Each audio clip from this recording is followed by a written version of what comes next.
الحمد لله نحمده ونستعينه ونستغفره ونؤمن به ونتوكل عليه ونعوذ بالله من شرور أنفسنا ومن سيئات أعمالنا من يهده الله فلا مضل له ومن يضلله فلا هادي له ونشهد أن لا إله إلا الله وحده لا شريك له ونشهد أن محمدًا عبده ورسوله أما بعد فأعوذ بالله من الشيطان الرجيم بسم الله الرحمن الرحيم إنا أعطيناك الكوثر فصل لربك وانحر إن شانئك هو الأبتر اللهم صل على سيدنا ومولانا محمد وعلى آله وصحبه وبارك وسلم.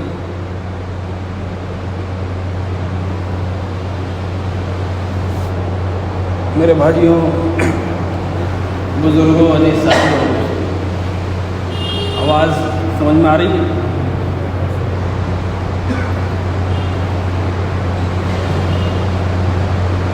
ذی الحجہ یعنی حج والا مہینہ شروع. حج والا مہینہ شروع ہو گیا. اس مہینے کی اہمیت بہت زیادہ ہے اللہ کے یہاں، اور اس مہینے میں جو روزے رکھنے ہیں ذی الحجہ میں تو اس کا بہت زیادہ ثواب ہے، رکھنا چاہیے اس کو. اللہ تعالیٰ نے یہ آخری مہینہ قرار دیا ہے اسلامی مہینوں کے اعتبار سے. اس کے بعد محرم الحرام پہلا مہینہ ہوگا، یعنی یہ اسلامی کیلنڈر میں 12واں مہینہ ہے، لاسٹ ذو الحجہ اس کو کہتے ہیں. اس سال کی رخصتی اللہ تعالیٰ بہت اچھے انداز میں کرنا چاہتے ہیں. ہر بار اس سال کو اللہ تعالیٰ رخصت کرنا چاہتے ہیں بندوں کے امتحان کے ساتھ. آپ کو معلوم ہونا چاہیے کہ پورے سال جب پڑھائی ہوتی ہے تو آخر میں امتحان ہوتا ہے. سال کے آخر میں امتحان ہوتا ہے. پورے 11 مہینے کی عبادت کا امتحان اس مہینے ہے. یعنی پورے 11 مہینے عبادت کرنے میں جو مشقتیں پیش آئی ہیں، ان سب میں، ان تمام میں بڑی مشقت اس مہینے پیش آنے والی ہے، جو 10 ذی الحجہ کو پیش آئے گی، جس کو بقرہ عید کا دن کہتے ہیں، عید الاضحیٰ کا دن کہتے ہیں. سب سے بڑی مشقت کا دن ہے. قربانی کا مہینہ ہے، عید الاضحیٰ کا مہینہ ہے. اللہ تعالیٰ پورے سال بندے کس اخلاص کے ساتھ محنت کرتے ہیں، عبادت کرتے ہیں، تجارت کرتے ہیں، اللہ کو راضی کرنے کے لیے سارے کام پورے سال کرتے ہیں. تو ان تمام عبادات کا نچوڑ اللہ تعالیٰ سال کے آخری مہینے میں دیکھ کر اور اس کو پاس ہوگا یا فیل ہوگا یہ دیکھنا چاہتے ہیں. یہ ایسا عمل ہے قربانی. ایک مسلمان کا اللہ کے دربار میں ناکام اور کامیاب ہونا اس قربانی کی نیت پر موقوف ہے.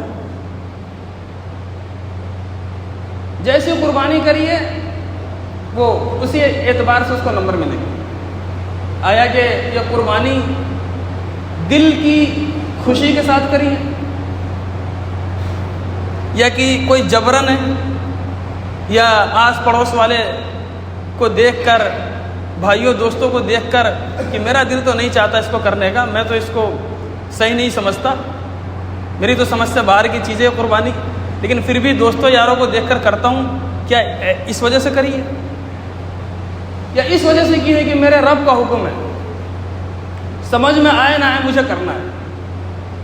کیونکہ غلام وہی ہوتا ہے جو حکم کی علت کو نہ دیکھے، بس حکم کو دیکھے کہ کیا دیا گیا ہے. جو حکم کی علت کو تلاش کرتے ہیں وہ غلام نہیں، باغی ہوا کرتے ہیں. کسی بچے سے آپ اپنے بیٹے سے کہو بیٹا پانی لاؤ، تو وہ بیٹا پوچھنے لگ جائے پانی کیوں لاؤں آپ کے لیے، تو یہ باغی ہے۔ باپ نے کہا پانی لاؤ تو لاؤ۔ یہ پوچھ سکتا ہے کہ ابا جان پینے کا لاؤں یا ہاتھ دھونے کا لاؤں، تو بیٹا پینے کا لیے۔ اب وہ بچہ فوراً اس کام کو کرتا ہے تو باپ کا فرما بردار ہے۔ اللہ تعالیٰ بندوں کو حکم دیتے ہیں کہ یہ کام کرو، اور بندہ بیچ میں کہے یا اللہ میری سمجھ میں نہیں آ رہا اس کو کیوں کروں، تو یہ اللہ کا نافرمان ہے۔ کیونکہ آپ کو معلوم ہونا چاہیے مذہب اسلام کا بھی عجیب حال ہے۔ مذہب اسلام کا حال بہت عجیب ہے، کیونکہ مذہب اسلام میں جو چیزیں اللہ کی طرف سے بتائی گئی ہیں کرنے کو، وہاں تک عام طور پر انسان کے عقل کا دائرہ پہنچتا نہیں ہے۔ آپ کی ایک عقل ہے، اتنی بڑی آپ کی عقل ہے، یہاں تک آپ سوچتے ہیں، یہیں تک سوچ سکتے ہیں، لیکن اسلام جو شروع ہو رہا نا اس عقل کے دائرے سے، اب یہاں سے شروع ہو رہا ہے۔ تو اسلام کو عقل کی کسوٹی پر آپ پرکھیں گے اور عقل کے حساب سے لے کر چلیں گے، تب تو مذہب اسلام کو آپ چھوڑ بیٹھیں گے۔ عقل کی کسوٹی پر اسلام کو تلاش کرنے والے اسلام کو ایک نہ ایک دن خیرآباد کہہ دیتے ہیں۔ عقل کے حساب سے اسلام پر چلنے والے کہ یہ بات میرے سمجھ میں آ رہی ہے، یہ بات سمجھ میں نہیں آ رہی، آج نہ کل اسلام کو چھوڑ کر مرتد ہو جائے گا، کیونکہ اسلام کی باتیں آپ کے عقل میں آ تو سکتی ہیں، لیکن اسلام کی ہر بات آپ کے عقل میں آ جائے یہ کچھ ضروری نہیں ہے، کیونکہ اسلام جس کا نام ہے وہ اس کا نام ہے کہ آمنا، ہم ایمان لے آئے، وصدقنا، اور ہم نے تصدیق کر لی، بس آمنا صدقنا، یا اللہ تو نے جو کہا بس ہماری سمجھ میں آئے نہ ہے، کیونکہ ہم تو غلام ہیں۔ کہ غلام کی اپنی کوئی ملکیت اور جائیداد نہیں ہوتی، غلام کی اپنی ملکیت جائیداد نہیں ہوتی، کہ غلام جو بھی کام کرے گا، جو بھی چیز خریدے گا، اس کا مالک اس کا آقا بن جاتا ہے۔ یہ مولوی حضرات سمجھتے ہوں گے، پہلے زمانے میں غلام ہوا کرتے تھے، وہ غلام کچھ بھی کام کرے گا، کچھ بھی بزنس تجارت کرے گا، تو اس کا مالک و غلام نہیں ہوتا، اس کا آقا ہوتا اپنے آپ میں۔ تو اللہ کے ہم غلام ہیں، اللہ ہمارا مالک ہے، تو جتنی بھی ہماری چیزیں ہیں وہ ہماری کچھ بھی نہیں ہے، سب اللہ کا ہے۔ ان اللہ اشتری من المؤمنین انفسهم واموالهم، اللہ تعالیٰ نے مومنوں سے اس کی جان کو، مال کو خرید رکھا، بان لهم الجنہ، اس کے بدلے میں جنت عطا فرمائیں گے۔ اللہ سے ایک بے ہو چکی ہے ہماری، اللہ سے ایک بزنس ہم کر چکے ہیں کہ تمہاری جان اور تمہارا مال میرے بندوں سب میرا ہے، اس کے بدلے میں ہم تمہیں جنت دیں گے۔ اسی لیے میں نے پچھلی بار بھی کہا تھا کہ ہماری کسی بھی چیز پر ہماری ملکیت نہیں ہے، یہاں تک کہ ہماری ذہن کی جو سوچ ہے وہ سوچ بھی وہی ہونا چاہیے جو اللہ نے ہم کو سوچنے کے لیے کہا ہے، کہ سوچ کی پرواز جب دائرے کو پار کرتی ہے تو انسان دہریہ بن جاتا ہے، سوچ کی پرواز جب اس انسانیت کے دائرے کو پار کرتی ہے تو انسان ادھرم اور ناستک بن جاتا ہے۔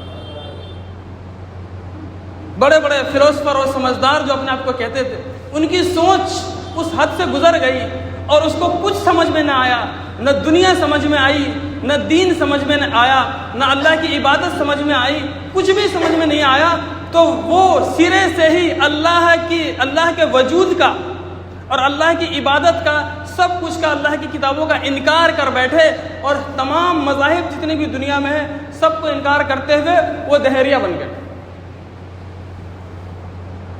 وہ دہریہ بن گئے۔ دہریہ سمجھتے ہیں نا، ناستک، جو کسی بھی دھرم کو نہیں مانتا، یہ ہوتا ہے۔ قربانی، پتہ ہے قربانی کس کا نام ہے؟ میں قربانی کے مسئلے آج نہیں سمجھاؤں گا، میں آپ کو آج قربانی سمجھاؤں گا۔ قربانی اپنے نفس کو، اپنی ذات کو اللہ کے نام پر فنا کر دینے کا نام ہے۔ قربانی اپنی ذات کو اللہ کے نام پر ہنستے ہوئے فنا کر دینے کا نام ہے، اس کو قربانی کہتے ہیں۔ اگر ایسا نہیں ہے تو قربانی نہیں ہے۔ حضرت ابراہیم علیہ السلام وہ 90 سال کی عمر میں جا کے وہ بچہ پیدا ہوا جن کا نام اسماعیل علیہ السلام ہے، وہ بھی نبی ہوئے، اور وہ 13 سال کے ہو گئے، اور 12-13 سال کے بچے سے باپ کو عجیب محبت ہوتی ہے، کیونکہ وہ اتنی اچھی باتیں کرتا ہے نا، 12-13 سال والا۔ یہ بچہ جو باتیں کرنا شروع کرتا ہے 9 سال سے لے کر 15 سال تک، یہ بڑی اچھی باتیں کرتا ہے، اور ہم سننا بھی چاہتے ہیں۔ بڑی عقل مندی کی باتیں کرتا ہے، بڑی بھولی باتیں کرتا ہے، ساتھ میں گھومتا ہے، وہ اسٹپنی بن جاتا ہے، باپ کی اسٹپنی، باپ پیچھے آگے بیٹا پیچھے، میں بھی جاؤں گا۔ کہاں جا رہا ہوں بیٹا؟ میں تو کام پہ جا رہا ہوں، نہیں جی میں بھی جاؤں گا۔ بیٹا میں بازار میں جا رہا ہوں، جی میں بھی جاؤں گا۔ بیٹا میں نماز پڑھنے جا رہا ہوں، جی میں بھی جاؤں گا۔ بیٹا میں مدرسے پڑھانے جا رہا ہوں، تو مجھ سے کہتا ہے جی میں بھی جاؤں گا۔ تو اسٹپنی بن جاتا ہے باپ۔ پھر وہ کیا ہوتا ہے، گھر میں بچے کی طبیعت خراب ہو جاتی ہے تو گھر کی ہلچل بند ہو جاتی ہے۔ اس ہلچل کے بند ہونے پہ کہتا ہے ایسا لگتا ہے گھر میں کوئی ہے ہی نہیں، باپ کہتا ہے، حالانکہ بہت پریشان کرتا ہے پورے گھر کو۔ یہ 12-13 سال کے بچے ہوتے ہیں۔ 12-13 سال کے ہو گئے حضرت اسماعیل علیہ السلام، اور وہ سالوں کی منت، سالوں کی دعا، رب ہب لی من الصالحین، رب ہب لی من الصالحین، یا اللہ ایک بیٹا دے دے، من الصالحین بیٹا مانگا، یا اللہ ایک بیٹا دے دے، رب ہب لی من الصالحین۔ اللہ نے وہ 90 سال کے بعد جا کے وہ دعا قبول کری ہے، اتنی عمر میں دعا قبول کری ہے جا کے۔ اب جب وہ بیٹا چل کے پھر کے اتنا بڑا ہو گیا تو اللہ تعالیٰ نے کہا ابراہیم جاؤ اس کو میرے نام پہ ذبح کر دو۔ عجیب، خواب میں ابراہیم علیہ السلام کو کہتے اپنے بیٹے سے، حضرت اسماعیل علیہ السلام سے کہ بیٹے میں نے خواب دیکھا، یا بنیا انی ارا فی المنام، میں نے خواب دیکھا ان اذبحک، کہ میں تجھ کو ذبح کر رہا ہوں، فانظر ما ترى، تو کیا اس بارے میں کہتا ہے، فانظر ما ترى۔ ابراہیم علیہ السلام جانتے ہیں کہ میں نبی ہوں، اور میرا خواب جو ہوتا ہے وہ اصل ہے، حقیقت ہے، وہی ہے اللہ کی طرف سے۔ نبی کا خواب اللہ کا حکم ہوا کرتا ہے، نبی جو خواب میں دیکھتے ہیں وہ اللہ کی طرف سے وحی ہوتی ہے، اللہ کی طرف سے خبر آتی ہے، فرشتوں کے ذریعے بھی خبر آتی ہے نبیوں کو، اور وحی کے ذریعے بھی خبر آتی ہے، یہ خواب کے ذریعے بھی خبر آتی ہے۔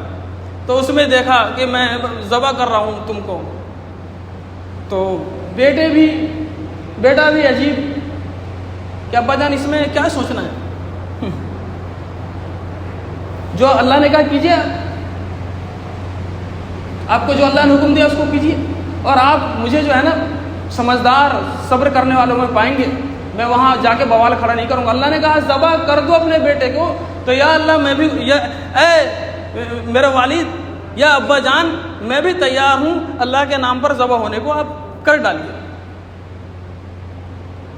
عجیب حکم ہے اللہ کا، بیٹے کو ذبح کرنے کو کہہ رہے ہیں اللہ کے نام پر۔ اللہ تعالیٰ باپ کو کہتے کہ تو ذبح ہو جا میرے نام پر، یہ آسان ہے۔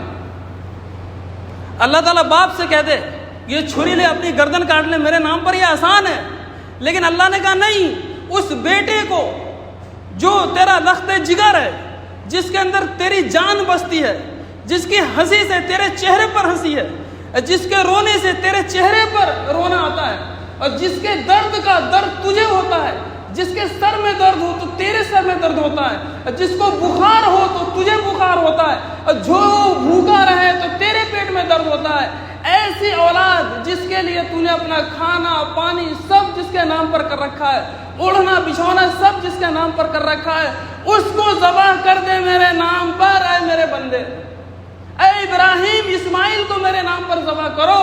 ہم یہ چاہتے ہیں، ہم دیکھنا چاہتے ہیں کہ اللہ کی محبت بڑھی ہوئی ہے یا اپنی اولاد اسماعیل کی محبت بڑھی ہوئی ہے، یہ دیکھنا چاہتے ہیں۔ ابراہیم علیہ السلام لے کر گئے، لٹایا، چھری گردن پہ چلا رہے ہیں، اور چھری پوری طاقت سے چل رہی ہے، اور کہا چھری پوری طاقت سے چل رہی ہے اور وہ کٹ نہیں رہی, وہ گردن کٹ نہیں رہی ہے. تو چھری کو تو اللہ نے حکم دیا تھا, ابراہیم علیہ السلام حکم دے رہے کہ کاٹ, اور اللہ نے حکم دے رکھا چھری کو مت کاٹیو. یہاں پر پتہ چلتا ہے کہ ہر سبب کے پیچھے اللہ کا امر کام کرتا ہے. ہر سبب کے پیچھے اللہ کا امر کام کرتا ہے.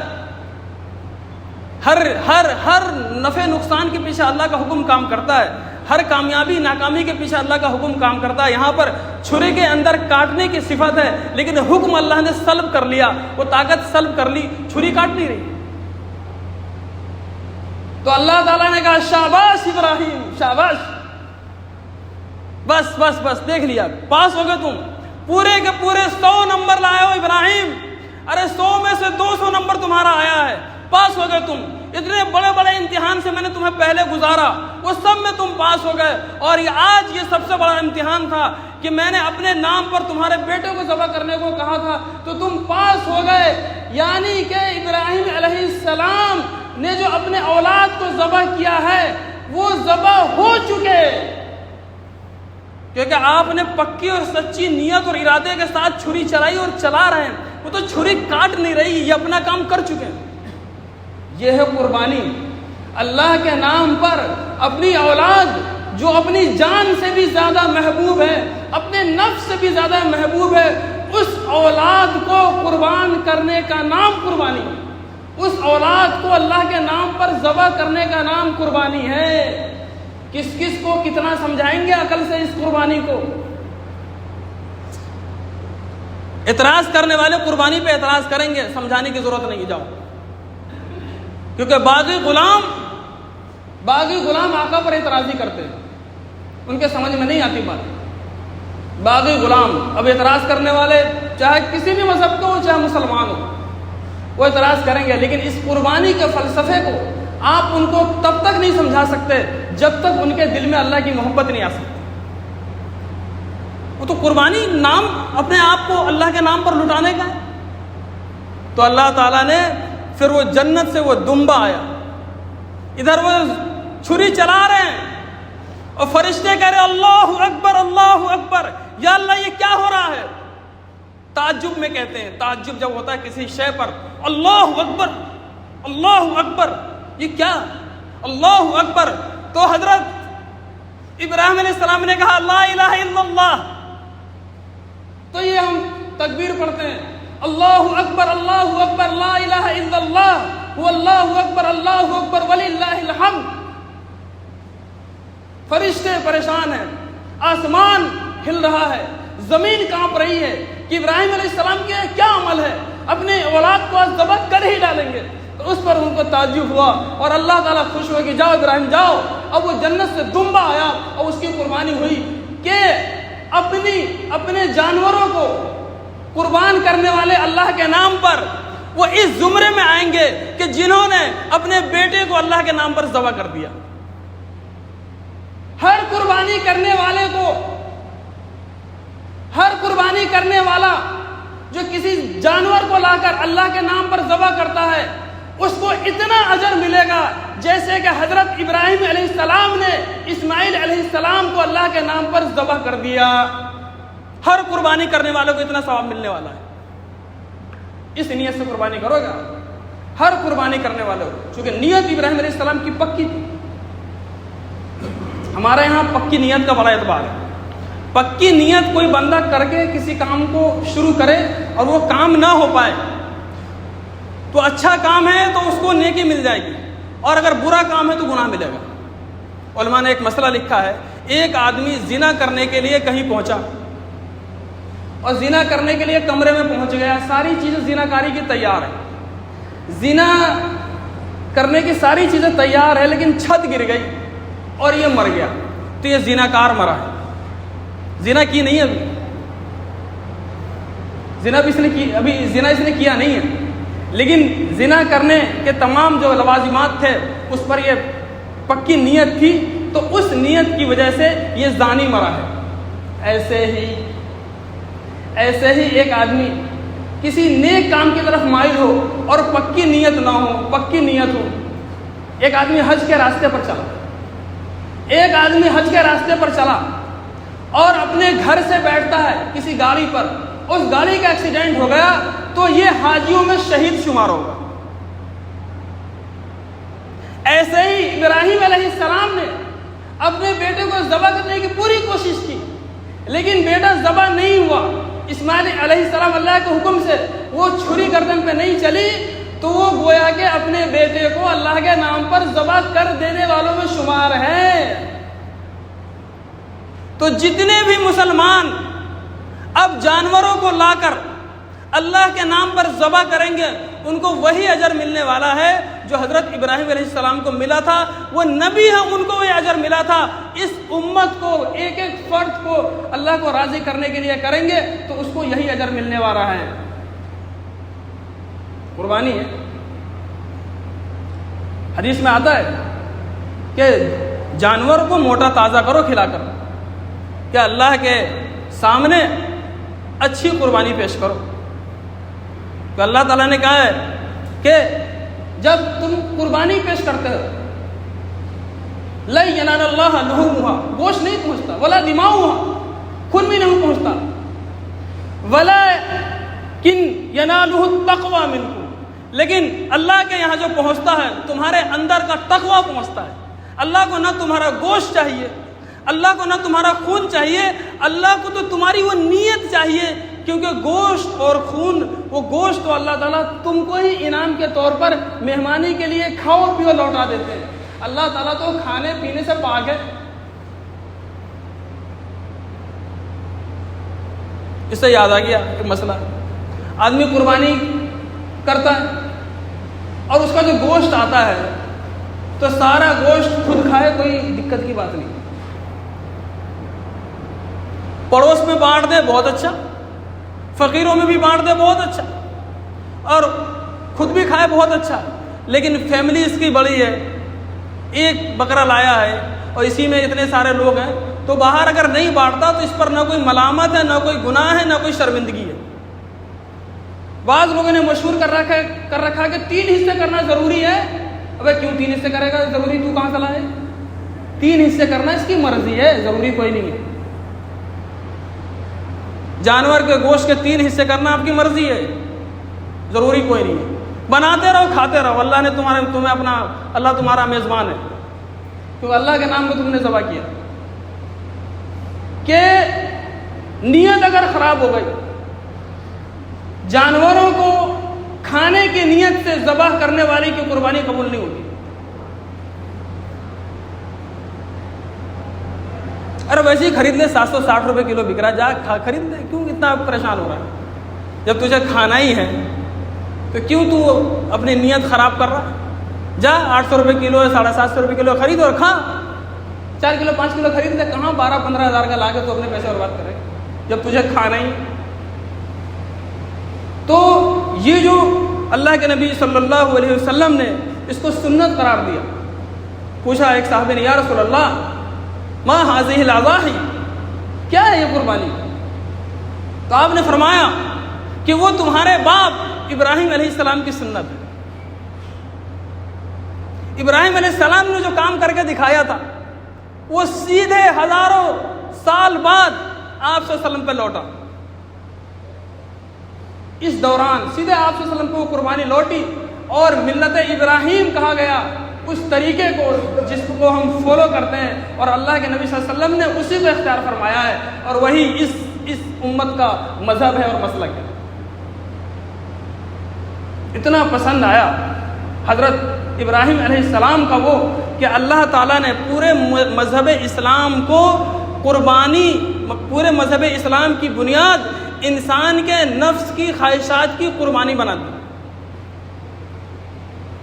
وہ قربانی جانور کو ذبح کرنے کا نام نہیں ہے، وہ قربانی نفس کے ہر غلط کام کو ذبح کرنے کا نام ہے۔ یا اللہ غلط دیکھنے کو میں نے ذبح کر ڈالا، یا اللہ غلط سوچ کو میں نے ذبح کر ڈالا، یا اللہ غلط بولنے کو میں نے ذبح کر ڈالا، یا اللہ غلط سننے کو میں نے ذبح کر ڈالا، یا اللہ غلط چلنے کو میں نے ذبح کر ڈالا، یا اللہ ہر وہ غلط کام جس سے تو ناراض ہوتا ہے، ہر وہ نفسانی خواہش جس سے تو ناراض ہوتا ہے، اے اللہ میں نے اپنے نفس کو تیرے نام پر فنا کر دیا کہ یا اللہ میں اور میری نسلیں تیرے نام پہ قربان ہو گئی. اسی کا نام قربانی ہے. اسی کا نام قربانی ہے. کہ قربانی کو عقل سے سمجھانا بڑا مشکل ہے. میں اتنا آپ کو نہیں سمجھا سکتا عقل سے. صرف عقل سے اتنی بات آپ سمجھ لو کہ اللہ کا حکم ہے جو خالق ہے, اور اس خالق کا یہ حکم ہے کہ ایسا کرو, اور اسی نے حکم دیا اس لیے کرنا ہے. جن جن جانوروں کا تذکرہ حدیث میں, قرآن میں, کتابوں میں آتا ہے ان کی قربانی کرو.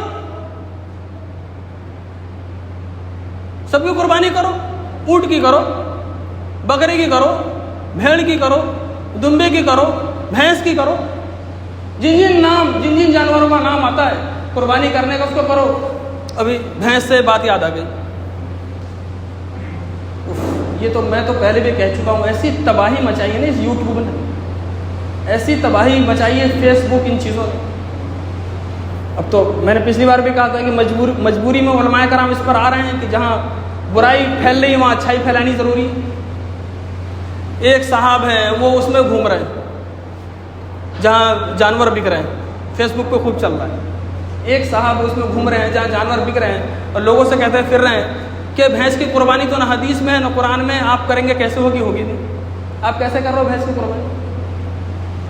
لو جی کتنا بڑا فتنہ ہے. حالانکہ علماء نے لکھا ہے الجاموس من البقر, کہ بھینس بھی قربانی کے جو جانور جو لکھے گئے ہیں کتابوں میں, اس میں فقہا نے بھینس کو بھی قرار دیا کہ قربانی کا جانور ہے.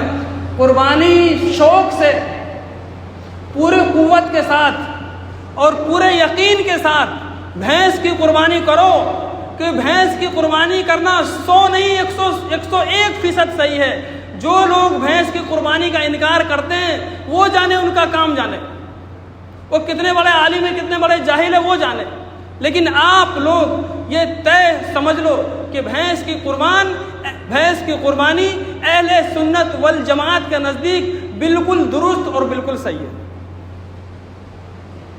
بس بالکل صحیح. اگر کوئی بہکا رہا ہے یہ اس کی جہالت ہے, اس کی ناسمجھی ہے, وہ جانے, اس کا کام جانے. اللہ کے یہاں اسی کو جواب دینا ہے. ایک بات یہ. دوسری بات, ایک سوال لوگ یہ کرتے ہیں کہ قربانی اتنے سارے جانور ذبح ہوتے ہیں, اس کی جگہ پر کچھ صدقہ ہی کر دے قربانی نہ کر کے, غریبوں کا فائدہ ہو جائے.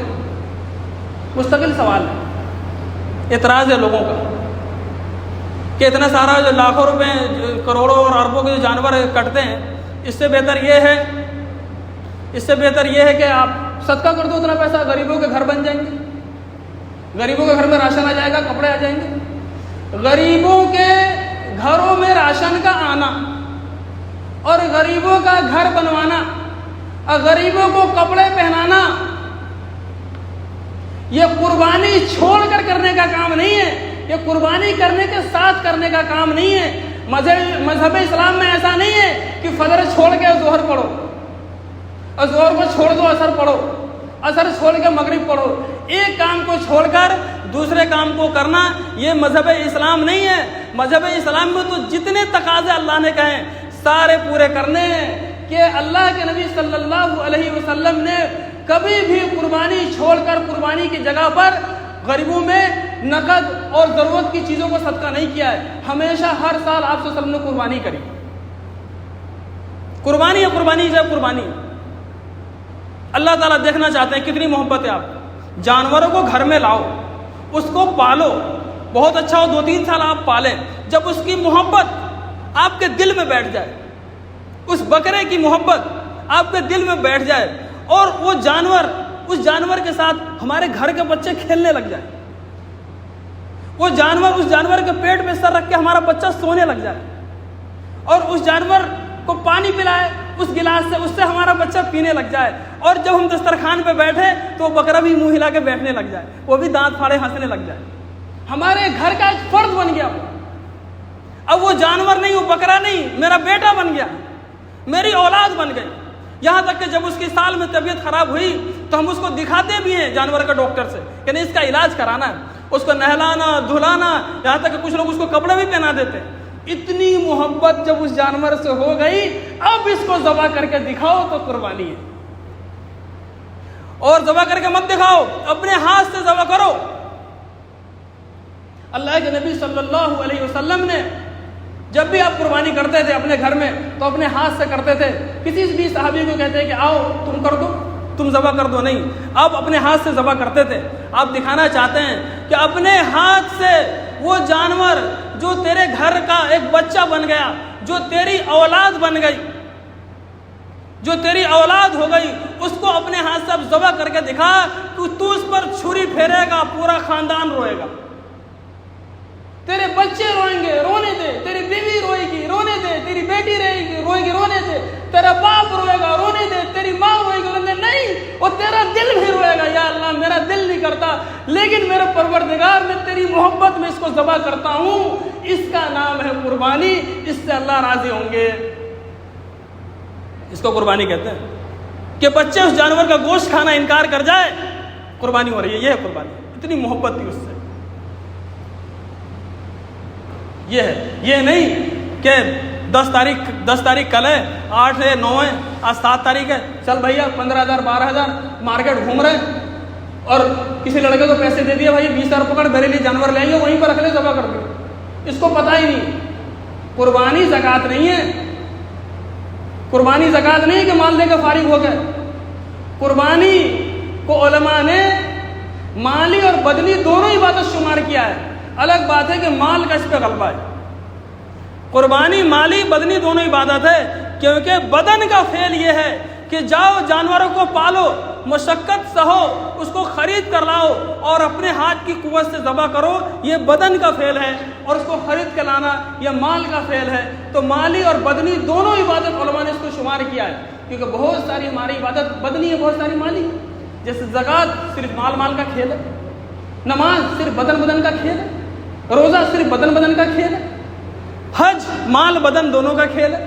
پیسہ ہوگا جائے گا، اتنے لاکھ روپے خرچ ہوں گے، اور اپنے پیروں سے جائے گا تو محنت بھی ہوگی اور مشقت بھی سہے گا۔ تو یہ جو عبادت ہے قربانی، ہر آدمی کو چاہیے کہ وہ قربانی کرے، اس پر واجب ہو نہ ہو۔ یہ سنو ایک بات، یہ واجب صرف واجب ہے اور فرض ہے، اس پر تبھی قربانی کروں گا، یہ بات تو بہت پیچھے کی ہو گئی۔ جس کو لگتا ہے، جس کے پاس کچھ رقم ہے، کچھ انتظام کر سکتا ہے، آپ قربانی کرو، اس کو بالکل عام کرو، اپنے دل میں قربانی کی محبت کو بٹھاؤ، کیونکہ قربانی کا انکار کرنے والا اور قربانی پر اعتراض کرنے والا مذہب اسلام کو چھوڑ چکا ہے۔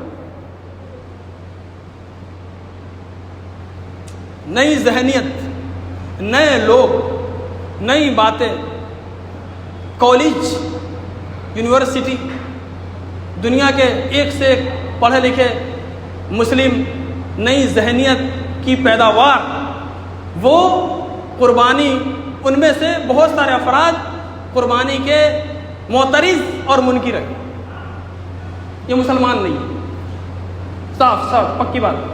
قربانی پر اعتراض کرنے والے اور قربانی کا انکار کرنے والے مسلمان نہیں ہیں، مسلمان نہیں ہے، کسی بھی حال میں نہیں۔ جاؤ جتنے اعتراض کرنا ہے کرو، کہ قربانی پر اعتراض کرنے والا اللہ پر اور اللہ کے نبی حضرت ابراہیم علیہ السلام پر اور اللہ کے نبی حضرت محمد صلی اللہ علیہ وسلم کے دین، مذہب پر اور ان کی ذات پر اعتراض کرنے والا ہے۔ ہمارا تو طریقہ ہے، یہ تو شعار اسلام میں سے ہے، اسلام کی ایک پہچان ہے۔ پوری دنیا میں لوگ غریب، کتنا کاروبار ان کا چل جاتا ہے اس قربانی کے نام پر، کتنے جانور وہ پالتے ہیں اس قربانی کے نام پر، کتنے گھر چلتے ہیں اس قربانی کے نام پر، پورے سال وہ جانور پالتے ہیں، اور آخر میں ان دنوں میں جا کے مارکیٹ میں بیچ کر پورے سال کا ان کا خرچ چلتا ہے۔ کتنا فائدہ ہے، کتنے سارے غریب لوگ پورے سال گوشت دیکھنے کو نہیں ملتا، اور اس دن کئی کلو گوشت ان کے گھروں میں آ جاتا ہے، پورا گھر شوق سے کھاتا ہے کہ اللہ تعالیٰ نے جائز اور حلال جانوروں کو انسانوں کی خدمت کے لیے پیدا کیا ہے، چاہے گوشت کے اعتبار سے ہو یا سواری کے اعتبار سے ہو۔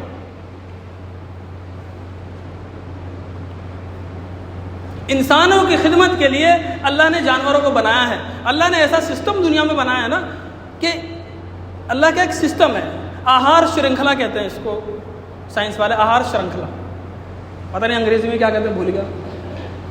اس سسٹم میں کیا ہوتا ہے, وہ ایک چین سسٹم ہے, فلاں جانور فلاں کو کھا رہا ہے, فلاں جانور فلاں کو کھا رہا ہے, سب سے طاقتور اس سے کمزور کو کھاتا, اس سے کمزور اس سے کمزور کو کھاتا, اس سے کمزور اس سے کمزور کو کھاتا. اس طرح زندگی چل رہی ہے. جیسے شیر ہے لومڑی کو کھا جائے گا, شیر ہے ہرن کو کھا جائے گا, اس طریقے سے دوسرے جانور ہیں دوسرے جانوروں کو کھا جاتے ہیں.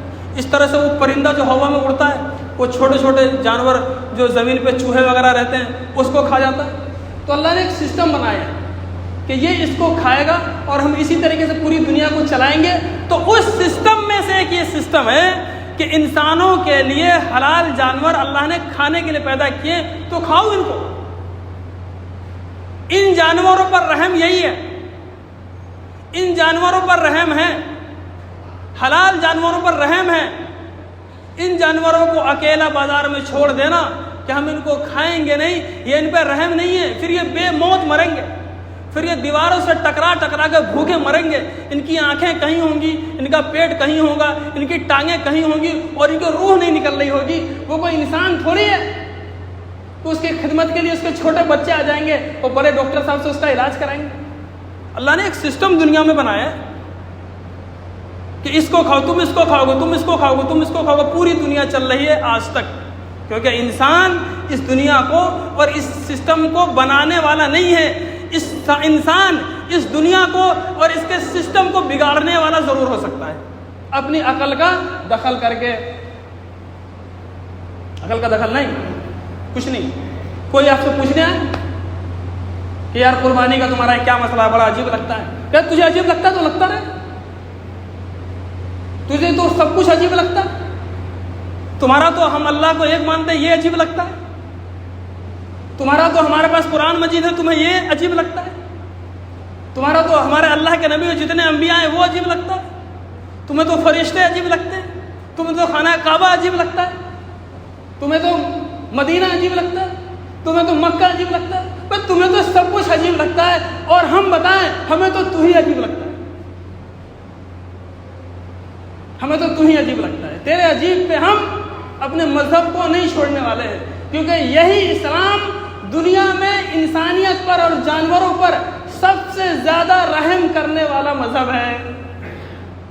اور اس کو صحیح طور پر ماننے والے, اسلام پر چلنے والے, یہ دنیا میں سب سے رحیم و کریم لوگ ہیں. اس لیے بالکل اپنے ذہن کو خالی کرو آپ. اور ہر آدمی, ہوتا نہیں ہم بہت سارے کام ایسے کرتے ہیں جو ہم پہ ضروری نہیں ہے. بھائی مجھے کھانے کے لیے اتنی ضروری ہے کہ میں 2-3 روٹی لوں اور دال لوں, اس سے پوری زندگی جی سکتا ہوں میں. اتنی ضرورت ہے کھانے کے لیے. سادہ پانی ہو اتنی ضرورت ہے کھانے کے لیے. 2 کپڑے ہوں, ایک دھوؤں ایک پہن لوں اتنی ضرورت ہے. اور سائیکل کی سواری بھی کروں اور ایک سستی سی موٹر سائیکل خرید لوں, اس سے بھی میرا کام چل جائے گا نا. اتنی ضرورت ہوتی ہے. یہ چیزیں واجب اور ضرورت اور وجوب اور فرض کے درجے میں, ٹھیک ہے نا. لیکن ہم کیا کرتے ہیں, دال کی جگہ قورمہ بھی کھاتے ہیں, دال کی جگہ نہاری بھی کھاتے ہیں, دال کی جگہ بریانی بھی کھاتے ہیں, بڑھیا بڑھیا ہم پھل کھاتے ہیں, ایک سے ایک غذا ہے, ایسا سالن جو رات بھر چڑھا رہتا ہے دیگ پر, تب صبح جا کے تیار ہوتا ہے. پسندے کہتے ہیں, پسندے بھی کھاتے ہیں, ایک سے ایک مٹھائیاں ہم کھاتے ہیں, ایک سے ایک ہم پھل کھاتے ہیں. حالانکہ اتنا کھانے کی اور اتنی مہنگائی کی ضرورت نہیں ہے, پھر آپ کیوں کھاتے ہیں؟ کیوں؟ کہ آپ کا دل کرتا ہے, اللہ نے جائز بھی قرار دیا ہے. ایسے ہی ہر کام جب واجب فرض ہو جائے تبھی کرنا ضروری نہیں ہے. شریعت کا ہر عمل واجب فرض ہو جائے تبھی کرنا ضروری نہیں ہے, اس سے پہلے بھی کیا جا سکتا ہے. کہ قربانی اگر کسی پر واجب نہیں ہے تو بھی اس قربانی کو ضرور کرے تاکہ اللہ کی محبت اس کے دل میں پیدا ہو جائے. ضرور بالضرور ہر آدمی جانور کو لا کے قربانی کرے, اس جانور کو اپنے ساتھ رکھے, 1 ہفتہ 10 دن رکھے, جاؤ خریدو, کسی طرح پالو, اس سے محبت کرو, کھلاؤ پلاؤ. جب اس کی محبت دل میں بیٹھ جائے تو پھر اس کو ذبح کر کے اللہ راضی ہو جائے گا اور اللہ تمہارا میزبان ہے اور سارا گوشت اپنا کھاؤ اور خوب مزے سے کھلاؤ. 3 دن قربانی کے ہیں, 3 دن خوب مناؤ. یہ اللہ نے اس کو فرض قرار دیا. اسی لیے آپ بالکل بھی کیونکہ زمانے کے حالات, تغیرات اور حوادثات نے ہمیں اور پوری اس انسانیت کو اس رخ پر لا کے کھڑا کر دیا ہے کہ اللہ کے احکام کو انسانیت کی کند ذہنی پر بٹھانا اتنا مشکل کام ہو گیا ہے, اتنا مشکل کام ہو گیا ہے ان کو سمجھانا کہ ہر کوئی یہ کہتا ہے کہ یہ دین ہے اور میں اس کو ایسے سمجھتا ہوں اور میں اس کو ایسا ہی کروں گا, اور میں وہ فلاں صاحب یوٹیوب پر آتے ہیں نا, میں تو ان کا فالوور ہوں. ارے فلاں صاحب کا فالوور مت بن, اللہ کے نبی کا فالوور بن جا. اللہ کے نبی کا فالوور بننا ہے, اللہ کے نبی کی اتباع کرنی ہے. فلاں صاحب کوئی شریعت کے لیے ہمارے لیے کوئی بنیاد نہیں ہے. اللہ تعالیٰ یہ پوچھیں گے کہ ہمارے نبی کے طریقے پر کتنا چل کے آئے ہو. اللہ تعالیٰ یہ نہیں کہے گا کہ وہ یوٹیوب پر آنے والا جو بہت بن ٹھن کے بیٹھ کے دین کی باتیں سمجھاتا تھا, تو اس کو فالو کر کے آیا ہے. تجھے پتا ہے گھر میں وہ وضو بھی نہیں کرتا تھا اور کھڑے کھڑے پیشاب کرتا تھا, تجھے کیا پتا. ہم ایسے کسی شخص کی کیوں فالو کریں گے؟ اہل سنت والجماعت کے عقائد کے خلاف کوئی بھی انسان آپ کے سامنے آ کر کوئی بات کرے تو اس کی بات کا سرے سے انکار کر دو, کیونکہ علماء نے اس پر اتفاق نہیں کیا. اہل سنت والجماعت, اس کو یاد رکھنا ہے جملہ, اہل سنت والجماعت کو ہم مانتے ہیں اور وہی ہمارا عقیدہ. ان کے جو عقائد ہے وہی ہمارے عقائد ہے, وہ جو مانتے ہیں وہی ہم مانتے ہیں. جس کو وہ غلط کہتے ہیں ہم غلط کہتے ہیں, جس کو وہ صحیح کہتے ہیں ہم صحیح کہتے ہیں. اور اہل سنت والجماعت کی سیدھی سادھی اور جاگتی مثال دیوبند ہے, دیوبند ہے, دیوبندیت ہے. کہ دیوبند کا انکار کرنے والا, دیوبندیت کا انکار کرنے والا اہل سنت والجماعت کو انکار کرنے والا ہے. سمجھ لو اچھے سے, اہل دیوبند عالی مقام ہے دیوبند والے. کریں گے انشاءاللہ, قربانی کریں گے انشاءاللہ. ہاں خوب دل سے کریں گے, خوب اللہ کو راضی کرنے کے لیے کریں گے, اور اس قربانی پر تمام اپنے خواہشات کو اس جانور کے ساتھ ذبح کر دیں گے انشاءاللہ.